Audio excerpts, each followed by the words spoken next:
እናንተ ዛሬ ብዙዬና ሩታ አንድ ላይ መጥተዋል። በጣም ነው የገረሙኝ። በእውነት ነው የምላችሁ። ለምን ብትሉ የወንድሟ ሚስት ናት። የዚህን ያህል ምን ያህል ወርዳ ሩታ ጋራ ስትነጋገር በጣም አገረመኝና በጣም ነው የሚያስጠላው። በእውነት ነው የምላችሁ። በጣም እንደኔ ያስጠላችሁ ላይክ ሰብስክራይብ እያደረጋችሁ ፋፊ እውነትሽን ነው የምትሉ የወንድሟ ሚስት ነበረች። በድራማም ቢሆን የወንድሟ ሚስት ነበረች። ያው ለድራማ ተፋተናል ቢሉም ነገር ግን እሷ ወርዳ እንደዚህ ከወንድም ህይወት ውጪ ወንድሞችን አታጣሊ ምናምን እሷም አለች። ለካ አንድ አይነት ቅንጭላት ነው ያላቸው ወንድሞቿም እሷም አንድ አይነት ቅንጭላት። ዛሬ ቢኒና ትልቅ ወንድማቸው መጥተዋል። ሄርሜላ ጉዷን አወጣሁት መድረሽ ምናምን እኛ አይመለከተንም። ስለ ሄርሜላ ሚዲያ ላይ እየመጡ አፋቸውን እየከፈቱ በእውነት ህዝቡ ታዘባቸው። አሁን እንኳን በጣም ነው ህዝቡ ያስጠላው በእውነት። እየኖርኩኝ ያለው ሰው ነኝ። በጣም የተረጋጋ ህይወት ውስጥ ያለው እግዚአብሔር ይመስገን። አሁን ላይ ከባድ ጋር መጨቃጨቅም መነታረክም አልፈልግም ከማንም ጋር። በህይወቴ ጥሩ ነገር ያሳለፍኩበትም ሰው ይሁን በህይወቴ መጥፎ ይቅርታ በህይወቴ መጥፎም ሰው ያሳለፍኩበት ሰው ይሁን ከዚህ በኋላ በጥሩ መንገድ እንጂ በመጥፎ መንገድ የሚገናኘት አቀድም ናንም የለኝም።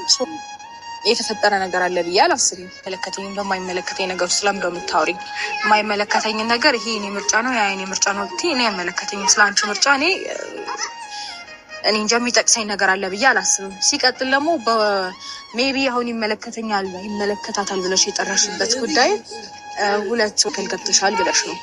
እኔ ደግሞ ምንም የገባሁበት አጋጣሚ አለ ብዬ አላምንም አላስብም። ምክንያቱም ኤፍሬም የመጣው ወደ እኔ ህይወት የመጣው እኔን አብየው አይደለም ፈልጎት ነው ሁሉም ነገር እያደረገ ያለው። ሲቀጥል ደግሞ እንዳየሽ ነገሮችን ያመነበትን ነገር ማድረግ የሚወድ አይነት ሰው ነበረ። አሁን ባንቺ ለምን ጀምሮ የራሱን ስራ ጀምሮ ስለነበረ ከዛ ደግሞ በቃ ሩታ ማገዝ አለብኝ ወይም ደግሞ ከሩታ ጎን መቆም አለብኝ ብሎ ህሊናው ሲነግረው መጣ ወደ እኔ።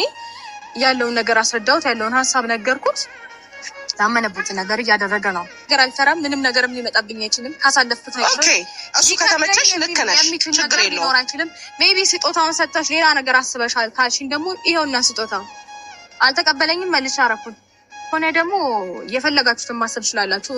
ማለት አጠገቤ ዙሪያ ያላችሁ ሰዎች ብቻ ሳይሆኑ የምትመለከቱኝ ሰዎች ጭምር የፈለጋችሁትን አስቡ። አይመለከተኝም አይጠኝም። አንቺ ተመለከታውሻለሁ። ኦኬ ሶ ተረጋግተሽ ለማውራት ሞክሪ እሺ። ስለዚህ ወንድምሽ ነው ከኔ አንቺ ትቀርቢዋለሽ። ገባሽ? ትክክል። ሶ አንቺ ነሽ ጠርተሽው ለምን እንዲህ ታደርጋለህ ለምን እንዲወጣ ለምን እንዲወረድክ ምትይው እንጂ እኔ መጣሽ እንደዚህ አድርጊ እንደዛ አድርጊ ብትይ እኔ ምንም ያረኩት ነገር የለም። እኔ ህይወት ውስጥ ና ብያላል ያዘሽው አንቺ ነሽ። እንዴት አልደረስሽብኝም? እንዴት አልደረስሽብኝ? ወንድሜን እየነካሽ እንዴት አልደረስሽብኝ? ደግሞ በጣም በሰላማዊ ህይወቴ ውስጥ እየኖርኩኝ ሳለ ማለት እኔ የሰውን ሰላም ይቅርታ አድርጉልኝ። ይቅርብሽ። አነጋገርሽም አይመስልም ይቅርብሽ። ስቲላው ፎቶሽ ባታውቂው ይገርመኝ ነበረ። ወንድምሽን ከኔ በላይ ቀርቧለሁ አውቃለሁ ካልሽ ተረጋግተሽ እሱ ማናገር ትችያለሽ። ሲቀጥል ደግሞ ኤፍሬም ና አላልኩትም ደጋግሜ ሺ ጊዜ ነግርና ይሄን ነገር አርቃላ ብሎ ተቆርጦ አይጣልም። ትክክል። እኔን አስቦ ወንድሙን ሊጎዳ አይደለም። ይሄ ደግሞ ያንቺ አስተሳሰብ ነው። እንዲጎዳ እያደረግሽ ነው። በምን አይልክ ብታስበው እኮ ለወንድሙ ነው ለአብርሃም ነው። እሱን እንድታቂ ፈልጋለሁ። አስቦ እኔ ያዘዝኩትን ነገር ያደርጋል። የምትናገሩ ንግግር ለራስሽ ተረክና ወንድሙን እንዲጎዳው እያደረግሽ ነው ብሎ ማሰብሽ ራሱ ምን ያህል አምሮሽ እንዴት አይነት ብታስብ ሊጎዳው ነው አላልኩም፣ ግን እያደረግሽ እኮ ነው። ያየው ነገር ሊደብረው ይችላል፣ ግን ደግሞ ወንድሙን እኔ የሆነ ነገር አዝዤው ወንድሙን ሊጎዳ አይችልም። ይሄንንም በደንብ ልታስቢና ልታገናዝብ ይገባል። እዚች ጋር በደንብ ሮቴት አድርጊ። አይጎዳውም፣ ወንድሙንም ሊጎዳው አይችልም። አንቺ ግን መጠቀሚያ አታድርጊው። በነገርሽ ላይ በጣም ብልህ ነው። ማታውቂው ከሆነ ላስረዳሽ። ስለ ኤፍሬም ብልህ ነው። ጭራሽ ለወንድሜ አንቺ ታስረጂኝ። ምናልባት ነው በስማ አስተዋይ ነው። ያመነበትን ነገር ማድረግ የሚወድ አይነት ሰው ነው። ነገር ማድረግ ይችላል። ገባሽ? አንቺ ነገር ማድረግ ለምን መሰለሽ ያለሽ ነገር ማድረግ ብፈልግ ምንም ነገር የሚያግደኝ አይነት ሴት ነው። የኛ ኧረ እባክሽ አየህ ምንም ነገር አያቅትሽም። እሱም ደግሞ እኔ እና ያለና በደንብ ከኔ ጋር አላችሁ መናገር ተናግሬ ነው ማድረግ የምፈልገው ነገር። አሪፍ እንትን ብለሻል። በቃ ደስ የሚለኝ ባለው ደግሞ ይሄ ነው። በነገራችሁ ላይ እኔ ሊጎዱ ሊጥሉኝ ምናምን እንደዚህ ብለው መተው እንደዚህ ጠንክሬ ነው ያሳለፍኩት። ምንም ነገር ብቻዬን ነው ብዙ ነገር ተጋፍጬ ያሳለፍኩት። አሁን ሆኜ በእርግዝና የሳት ጀግኜ ነው እዚህ ጋር ቆሜ አሁንም እንደዛ አድርጊ። ያን የነበርሽው ማንነትሽ እንደ ትልቅ ሰውና እንደ ተማረ ሰው እናውራ። ሲቀጥል ደግሞ ማለት ነው እንደተባረስ ስለኔ ኦፍ ኮርስ መጣም ሄደም ምንም የሚጎዳኝ ነገር አይኖርም። ምክንያቱም ብዙ ነገር ያሳለፍኩኝ ሰው ነኝ። ምንም ነገር አይገደኝም፣ ምንም ነገር አይቀንቀኝም። የፈለኩትን ነገር በፈለኩት መንገድ ማስኬድ የሚችል አይነት ሰው ነኝ። ምናልባት ድጋሚ ትሰበራለች፣ ድጋሚ ትወጣለች ምናምን ብላችሁን ኤክስፔክት እንዳታደርጉ ማናችሁም። ምክንያቱም በጣም እኔ ተሰብራ ትቀራለች በተባልኩበት ሰዓት እግዚአብሔር ይመስገን ፈጣሪ አጠንክሮኝ እዚህ ድረስ የደረስኩኝ ሴት ነኝ። ስለዚህ ማናችሁም እኔ ህይወት ላይ ምንም ማምጣት አትችሉም። አስቡትም ስለምታወሩትም ነገር አይመለከተኝም። ልገልጽልሽ ስለጠራሽኝ አመሰግናለሁ። ውዶቼ ማሮቼ ዛሬ መጥቼላችኋለሁኝ። እንግዲህ የአብርሽ እህት ግን ምን ነካት? ለምንድን ነው ሚዲያ ላይ መውረድ ያስፈለጋት ማለት ነው? በእውነት የወንድ ሰው የባላችሁ እህት የዚህን ያህል ራሷን በቃ ዝቅ አድርጋ ከወንድሟ ሚስት ጋር ትተዳደር ምን አይነት አይምሮዋ ደነዝ እንደሆነ ያየሁበት። ሩታና ቡዝዬ ነው የምትባለው መታለች። ምንድነው ከሩታ ያየችው ነገር? ምን አይታባት ነው? ምንድነው የፈለገችው? አልገባኝም። ፋሚሊ እንደኔስ የገባችሁ ኮሜንት ላይ መሆና ነው እንደዚህ የሰከረችው የታሰረ ውሻ የመሰለችው ሩታ ለማስረዳት እሷን በጣም ብዙ መንገድ ሄደች።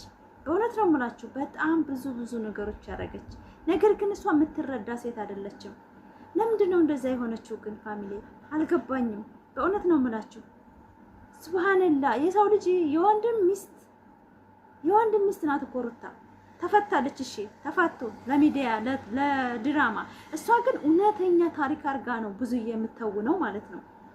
እውነተኛ ታሪክስ ቢሆን ይሄ ነገር ትክክል ነው ወይ? አደባባይ ላይ የወንድሟ ሚስት ተህይወቱ ከወንድም ህይወት ውጪ እሷ ናት እንዳያገባቻት፣ እሷ ናት እንደወለደችላት። ምን አገባት?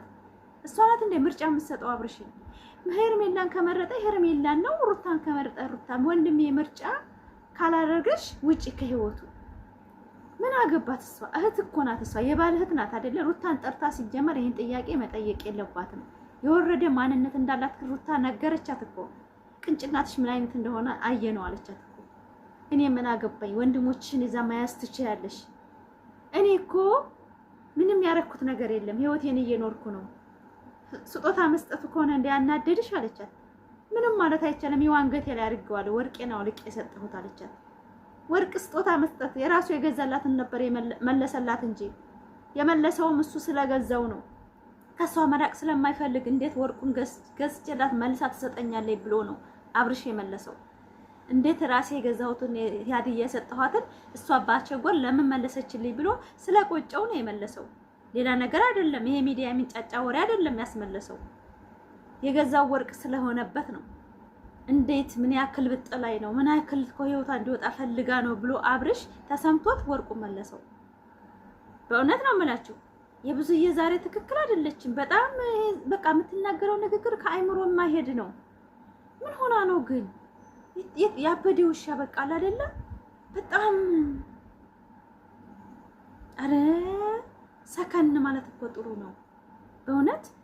ሄርሜላ ደግሞ ጠፍታለች ምናምን ወይ ነው የምትጠፋው? ልጆቿን አፍቀዋት ይሆናል ሄደችው። ዘዋይ ነኝ የዘዋይ ልጅ ነኝ አዲስ አበባ 4 ዓመት 5 ዓመት ኖር ያለውኝ ቡታጀራ 5 ዓመት እያለች ስታብራራ ነበር። እሷ በያገሩ ነው የዞረች የምትኖረው። ወይ ነው የምትጠፋው? ምን አስጠፋት? ወደው ፈቅዶ እኮ ነው የተቀበላት አይደል እንዴ? ማንነቷን ሳያቅ መስሏችሁ ነው አብርሽ የተቀበላት? ሁሉንም ያውቃል። ልጅ መኖሯን ትዳር መኖሯን ሁሉን ያውቃል። ለድራማ ብሎ ነው በቃ። ሚዲያ የሚፈልገው ማሽቃበጥ ነው። ቁም ነገር ማየት አይፈልጉም። ለዛ ነው የተቀበሉለት የሱ ኦዲየንሶች ሐራምና ሐላልን ማጋሰስ ስለሚፈልጉ ተቀበሏት። አለበዛ እኮ እሷ ባለትዳር ሴት እንደሆነችና ልጆች እናት እንደሆነ ቶክቶክ ላይ አጥፍታው ነው እንጂ ነበረ እኮ ቢዙ ቪዲዮ። ድሮ እኮ እኛ እናቃታለን ሄርሜላን። እንድንናገር አታርጉን። የሰውን አይብ መከታተልም ጥሩ አይደለም። ለሚዲያ ስናወራ ወጣቶች የማያስተምረውን ትክክል ያልሆነን ነገር ብናወራ በጣም ደስ ይለኛል። ብዙዬ ግን ዛሬ በጣም ስህተት እየሰራች ነው። ተደጋጋሚ ስህተት እየሰራች ነው። የወንድ ሚስት ሰተር ብላ ማለትም ሩታ ራሱ ስጥራት የሄደችው እርግጠኛ ነኝ እሷ ናት ተረጋግታ እያወራቻት ያለችው እንጂ እሷ መረጋጋት የሚባል የላትም። ብቻ ደም ግፊት እንዳለባት አላውቅም። ሩታ ሲጀመር አሁን እቺ ብዙዬ የምትባል ሰው ስጠራት አለመሄድ ምንም አይሰሩላትም። ቀድሞ የናብርሽ ቤተሰቦች ምንም አይሰሩላትም ሩታ። አሁንም ደግሞ እነሱ ፈልጋቸው አልሄደችም። ፈልጋ ነው እየመጡባት ያሉት። ኤፍሬም ለራሱ አሁን ራሱ የፈለገውን ቅጭላቱ ያዘዘው ነው እየተናገረ ያለው እንጂ ሩታ እንዴት ብላ ነው ወንድሙን እንዳርግልኝ ብላ ነገ እሷን ገልብጦ እንደሚሰርባት ታውቃለች። እንዴት ነው አንድ ሰው በፈለገው መንገድ የመሄድ መብት አለው። ኤፍሬምም የፈለገውን መረዳት የፈለገውን ተረዳ። ልጄ ታለ ልጁ ጋር ይመለስ፣ ቤቱ ጋር ይመለስ ነው ያለው። ልጄ የሚለው እያስመሰለ ነው እንጂ ልጁ ከናፍቀውና ልጁ የሚያስለቅሰው ከሆነ ከልጁና ከህይወቱ ጋር አንድ ላይ ይሁን፣ ሰላም ያገኝ ነው ያለው። ብዙዬ የምትባል ልጅ የሩታ ጥላቻ ያለባት ለምንድን ነው ያልገባት ነገር ገና አለ መሰለኝ። ድራማ ውስጥ ዝም ብለው ነው እንጂ አካተቷት። ብዙዬ ገና ጥሬ ናት። ብዙ ነገሮች ያልተፈቷሉ መሀል ላይ። እኛ ስለ ሄርሜላ ስለ ሩታ ጥላቻ ኮዝ ስናወራ ማለት ነው ስነ መግባራቸውን ነው እንጂ እኛ መወገዝ ያለብን። ልጆቹ እኮ ሁለቱም ለኛ አንድ ናቸው እኮ። ሄርሜላና ሩታ ለኛ ምንድን ናቸው? የኢትዮጵያ ወጣቶች ናቸው። ነገር ግን ስነ መግባራቸው የመጡበት ማንነት አንድ አይደለም። ባለትዳርን አፈቀርኩ ያለ ሴትና አንድን ምንም ህይወት የሌለው ልጅ እኔ ሆናለሁ ብላ የመጣች ሴት እኩል አድርገን ማየት አንችልም። ሩታ ማለት አብርሽን ከወደቀበት ከተናቀበት ሰው ከሆነ ሰው ለማድረግ የመጣች ልጅ ናት። ሄርሜላ ደግሞ መኪና አይታ ቤት አይታ ዝና አይታ የመጣች ሴት ናት። እቺን ሴት ማወዳደር አንችልም እኛ። እንዴት ነው ሄርሜላን እኛ መውደድ የምንችለው? እንደ ሴት ይሰማናል፣ ስሜታችንን ነው የምንናገረው። ሄርሜላ ማለት ለኔ ተራ ሴት ናት። በእውነት ነው የምላችሁ፣ ለኔ ምንም ቦታ የላትም። ለምን ብትሉ የመጣችበት ፓርት ባለትዳርንና እርጉዝ ሚስት እያለችው እኔ ወድሃለሁ፣ እኔ እንከባከባለሁ፣ እኔ ከጎን እሆናለሁ ያለ ሴት ነገ ተነገ ወዲያ እኔ ነገ አርግዤ ነገ እኔ ላይ ቢሆን ብላ ለግበን ያላለች ሴት አላደንቅም። ምኗን ነው ማደንቃት? ነገ በእኔ ላይ ይሆናል ብዬ ካላሰብ ለምንድን ወንድ ልጅ መሆኑን የሚያለቅሰው? ወንድ ልጅ ወንድ ነው። ወንድ ልጅ ለአንድ ቀን ይከፋዋል፣ ሁለተኛ ቀን አንዷ ጋር ያድራል። በእውነት ነው የምላችሁ። ሴት ልጅ ናት። ቁስሏንና ስብራቷን ይዛ እድሜ ልኳን የምትኖረው። ሩታ ሀብቴ ተሰብራ ለምን አልቀረችም ለምን አልተሰበረችም ብለው እኮ በጣም ብዙ ሰው የሚያመው ነው። ይሄ ሁላ ልጇን ይዛት አወልዳ ተንከባክባ ዛሬ ላይ የደረሰችው ጀግናዋ ሩታዬ፣ እናንተ እንዴት አንቀጠቀጣችሁ ግን ሰው? ጠንካራ ሆኑ ሴቶች። በቃ እኔ በሩታ የምትማሩት በእኔ የምነግራችሁ ወንድ ልጅ ጠንካራ ስትሆኑበት ነው የሚፈልጋችሁ። ሩታ አሁን አሸናፊ ናት፣ ብልህ ናት፣ ጀግና ናት፣ በጣም ጠንካራ ሴት ናት። ተሷ ጥንካሬ ተማሩ። በእውነት ነው የምላችሁ።